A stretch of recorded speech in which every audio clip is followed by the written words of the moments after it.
see an important concept fetch API. Fetch API என்ன அப்படின்னா it is a function in JavaScript. Okay, it is used to make request. HTTP request அனுப்பணும்ல, நம்ம front end ஒரு code எழுதுறோம்னா நம்ம HTTP request அனுப்பணும், data வாங்குறதுக்கோ இல்லை data போடுறதுக்கோ. அந்த HTTP request அனுப்புகிற ஒரு ஃபங்க்ஷன் தான் fetch.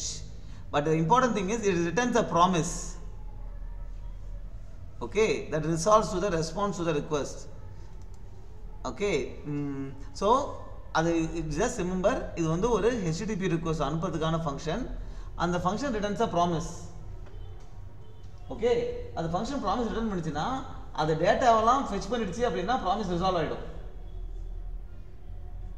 Okay, so this is what is it, and all these things are available in the notes. Okay, so இப்போ வந்து நம்ம HTTP request அனுப்புவோம். Okay, so இது என்ன syntax அப்படின்னா fetchக்கு அப்புறம் நீ வந்து எந்த சைட்டுலேருந்து fetch request அனுப்புற, so you need to have the URL for the site. இப்போ நான் எந்த URL வந்து நம்ம ரிக்வெஸ்ட்டை ரிசீவ் பண்ணி ரெஸ்பான்ஸ் பண்ணுமோ, ஓகே, அந்த URL தான் நம்ம கொடுக்கணும் ஃபெட்சில். அப்போ பார்த்தா நம்ம HTTPS GitHub அப்படின்னு சொல்லிட்டு இதை ஒன்று கொடுக்குறேன் நான். ஓகே, இப்போ this is what this returns a promise, correct? அப்போ நம்ம என்ன பண்ணலாம்? So this is the consuming code இருக்குது. ஃபெட்ச் பண்ணாலே ரிக்வெஸ்ட் கொடுத்து டேட்டா வாங்குது, அதான் கன்சியூமிங் கோட். அப்போ அது ரிட்டர்ன்ஸ் அ ப்ராமிஸ் நம்ம படித்தோம். அப்போ ப்ராமிஸ் டாட் தென் போடலாமா? அதில் என்ன பண்ணோம்? இதுதான் ப்ரொடியூசிங் கோட், ஃபெட்ச் தான் producing code. I'm sorry. Okay, தென்ல என்ன இருக்கும்? கன்சியூமிங் கோட் இருக்கும். தென்ல நம்ம ஒரு ஃபங்க்ஷன் கொடுக்குறோமா, அந்த ஃபங்க்ஷனில் என்ன பண்ணுறோம் அப்படின்னா ஏதோ ஒரு பிரிண்ட் பண்ணிட்டு ரிட்டர்ன், அந்த ரெஸ்பான்ஸ் வருதுல்ல, இந்த ப்ராமிஸ் ரிட்டர்ன் ஆகுதுல்ல, அதில் ஒரு ரெஸ்பான்ஸ் வருதுல்ல, அதை ஜேசனாக மாற்றுறோம். நல்லா புரியுதா? இப்போ டேட்டா ஃபெட்ச் பண்ணும்போது அதான் ப்ரொடியூசிங் கோட், அது வந்து ஒரு ப்ராமிஸ் ரிட்டர்ன் பண்ணுது. அந்த டாட் தென்ல நம்ம கன்சியூமிங் கோடை எழுதுறோம். கன்சியூமிங் கோடில் என்ன பண்ணுறோம்னா வர டேட்டாவை ஜேசனாக மாற்றுறோம். ஓகேவா? ஜேசன் ஃபார்மேட்டில் மாற்றுறோம். JSON format is JavaScript object notation. அதாவது டேட்டாவை ஜாவாஸ்கிரிப்ட் ஆப்ஜெக்டாக நோட்டேட் பண்ணுறது. ஜாவாஸ்கிரிப்ட் ஆப்ஜெக்ட் எப்படி இருக்கும்? ப்ராப்பர்ட்டிஸாக இருக்குமா? அது கீ வேல்யூ பேராக இருக்குமா? அதுதான் ஜேசன். உன் டேட்டாவை கீ வேல்யூ பேராக காமிக்கிறது தான் ஜேசன். ஓகே, அப்போ இது ஜேசனாக மாற்றுறோம். இது ரிட்டர்ன் பண்ணுறோம் பார்த்தியா, இந்த JSON response dot JSON, this will return a promise.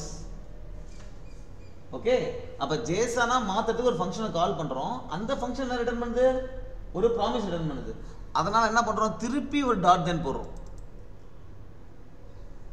அப்போ இந்த ஜேசன் வந்து ஒரு ப்ராமிஸ் ரிட்டர்ன் பண்ணுதில்ல, அப்போ வர டேட்டா இருக்கு பார்த்தியா, இதுதான் ஆக்சுவல் டேட்டா. இதுதான் ஜேசன் ஃபார்மேட்டில் இருக்கும். அப்புறம் அந்த டேட்டாவை பிரிண்ட் பண்ணுறோம். ஓகே, ஸோ இது கோடில் பார்ப்போமா நம்ம? So let's comment out this and let's uncomment this. Okay, so இப்போ என்ன பண்ணுறோம்? ஹேண்டில் என்ற ஃபங்க்ஷன் கூப்பிட்றோம், இங்கே ஃபெட்ச் கூப்பிட்றோம். ஃபெட்ச் வந்து என்ன பண்ணுது அப்படின்றத இப்போ கொஞ்சம் நேரத்தில் பார்ப்போம். Okay, cdjs entry question node promise .js. இப்போ இங்கே ரிக்வெஸ்ட் பண்ணோன்னா டேட்டா வருதா? ஓகே, இங்கே கெட் ட்ரேஸ்னு ஒன்று போட்டிருக்கேன், கரெக்டாக? இங்கே கன்சோல் லாக் டேட்டா போட்டிருக்கேன். ஓகே, இங்கே டேட்டா பிரிண்ட் பண்ணுறது மாதிரி ஒரு பிரிண்ட் போடுறேன், டேட்டா. இதை நீ இப்படியும் பிரிண்ட் பண்ணலாம். ஆக்சுவலாக டேட்டான்றது ஒரு வேரியபிள் தானே இங்கே. ஓகே, நீங்கள் என்ன பண்ணலான்னா யூ கேன் கிவ் திஸ் டேபுக்கு மேலே இருக்கிற எக்ஸ்க்ளமேஷன் மார்க், அதை போட்டு நீ ஒரு ஸ்ட்ரிங் கொடுக்கலாம், டேட்டா இஸ் அப்படின்னு போட்டு. உன் வேரியபிள் எப்படி போடலான்னா டாலர் சிம்பிள் போட்டு இந்த மாதிரி ப்ராக்கெட்டுக்குள்ளே போடலாம். உன்னுடைய வேரியபிளை போட்டு திருப்பி அதே டேபுக்கு மேலே இருக்கிற எக்ஸ்க்ளமேஷன் மார்க் கொடுத்துடலாம். இப்படியும் டேட்டாவை நீ பிரிண்ட் பண்ணலாம். ஒரு ஸ்ட்ரிங் என்ன டேட்டா ஐஸ்னு பிரிண்ட் ஆகிடும். உன் வேரியபிளை வந்து இந்த மாதிரி டாலர் சிம்பிள் போட்டு இந்த மாதிரி ப்ராக்கெட்டுக்குள்ளே கொடுக்கலாம் பிரிண்ட் பண்ணும்போது. அப்போ உன் டேட்டா இந்த வேரியபிள் என்ன டேட்டா இருக்கோ அது பிரிண்ட் ஆகும். ரைட். ஸோ நம்ம ரன் பண்ணி பார்க்கலாம். ஓகே. ஸோ இந்த டென்ல ஒரு டேட்டா பிரிண்ட் பண்ணும்போது we have to print like this. Okay, previous print is not working. இப்போ நம்ம என்ன பண்ணுறோம், fetch பண்ணுறோம். இந்த இதில் இருந்து ஒரு கெட் ரிக்வஸ்ட் அனுப்புகிறோம். ஓகே, கெட் HTTP ரிக்வஸ்ட் அனுப்புகிறோம். கெட் HTTP ரிக்வஸ்ட் அனுப்பிச்ச உடனே அது ப்ராமிஸ் ரிட்டர்ன் பண்ணுது. நம்ம கன்சியூமிங் கூட இங்கே கொடுத்துட்டோம். அப்போ இந்த ஃபங்க்ஷன் எப்போ கால் ஆகும், அந்த ப்ராமிஸ் எப்போ ரிசால்வ் ஆகுதோ அப்போ கால் ஆகும். அப்போ கால் ஆனோடனே இங்கே வருதா கண்ட்ரோலு, ப்ராமிஸ் ஆனோடனே இந்த கெட் ரெஸ்ன்றது பிரிண்ட் ஆகுதா. கெட் ரெஸ் பிரிண்ட் ஆன உடனே என்ன ஆகுது, நம்ம வர டேட்டா இருக்குல்ல, அந்த டேட்டா ஏதோ வேற ஃபார்மேட் இருக்கு, அதை நம்ம ஜேசன் ஃபார்மேட்ல மாத்துறோம். அது எப்படி மாத்துறது, ஜஸ்ட் அந்த டேட்டா டாட் ஜேசன் மாத்துறோம். இந்த ஜேசன்ன்ற ஃபங்க்ஷன் என்ன பண்ணும்னா, this will again return a promise. நம்ம ஜேசனா மாத்துறது ஒரு ஃபங்க்ஷனை கூப்பிடுறோம்ல, அது கொஞ்சம் டைம் எடுத்துக்கும். அதனால அது என்ன பண்ணுது, ஒரு ப்ராமிஸ் ரிட்டர்ன் பண்ணுது. அப்ப அதெல்லாம் அந்த டேட்டாவை ஜேசனா மாத்தினதுக்கு அப்புறம் அந்த ப்ராமிஸ் ரிசால்வ் ஆயிடும். அதனால நம்ம என்ன பண்றோம்னா, இது ஒரு இந்த ஃபங்க்ஷன் ஒரு ப்ராமிஸ் ரிட்டர்ன் பண்றதுனால அதுக்கு இன்னொரு டாட் தென் போடுறோம். அப்ப இந்த கன்சியூமிங் கோட் எப்ப கால் ஆகும், இந்த ஜேசன் ப்ராமிஸ் ரிசால்வ் ஆகும்போது இது கால் ஆகும். இது கால் ஆகும்போது ஜேசனா மாறி இந்த டேட்டா வருது, அதை நம்ம பிரிண்ட் பண்றோம். அது பாரு, கீ வேல்யூ அப்படி பிரிண்ட் ஆகுதா, கரெக்ட், ரைட். ஸோ இப்படி நீங்க ப்ராமிஸை இப்படி ஹேண்டில் பண்ணலாம். ஸோ fetch வந்து you will see more about fetch.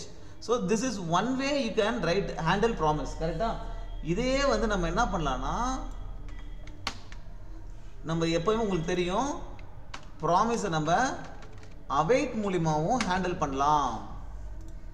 அப்ப நம்ம என்ன பண்றேன், fetchன்ற ஃபங்க்ஷனை கூப்பிடுறேன், அதுக்கு முன்னாடி await போட்டுறேன். அப்ப என்ன ஆகும், இது ஒரு ஃபர்ஸ்ட் ஒரு ப்ராமிஸ் ரிட்டர்ன் பண்ணுதுல, அந்த ப்ராமிஸ் ரிசால்வ் ஆனாதான் இந்த await வந்து ரிட்டர்ன் ஆகும். அந்த ப்ராமிஸ் ரிட்டர்ன் பண்ணும்போது என்ன வேல்யூ வருதோ அது டேட்டால ஸ்டோர் பண்ணிட்டேன். இப்போ இந்த டேட்டாடா ஜேசனே ஒரு ப்ராமிஸ் ரிட்டர்ன் பண்ணுதா, அதுக்கு ஒரு await போடுறேன். அப்ப இந்த டேட்டா ஜேசன் வந்து எப்ப வந்து ஜேசனா மாறி எப்ப ரிசால்வ் ஆகுதோ அந்த ரிட்டர்ன் வேல்யூவை ஜே வேல்யூல ஸ்டோர் பண்றேன். இப்ப ஜே வேல்யூவை பிரிண்ட் பண்றேன். ஓகே, இங்க வேற நம்ம ஜேசான் வேல் அப்படின்னு போட்டு கமா போட்டு வேணா பிரிண்ட் பண்ணி பார்ப்போம்.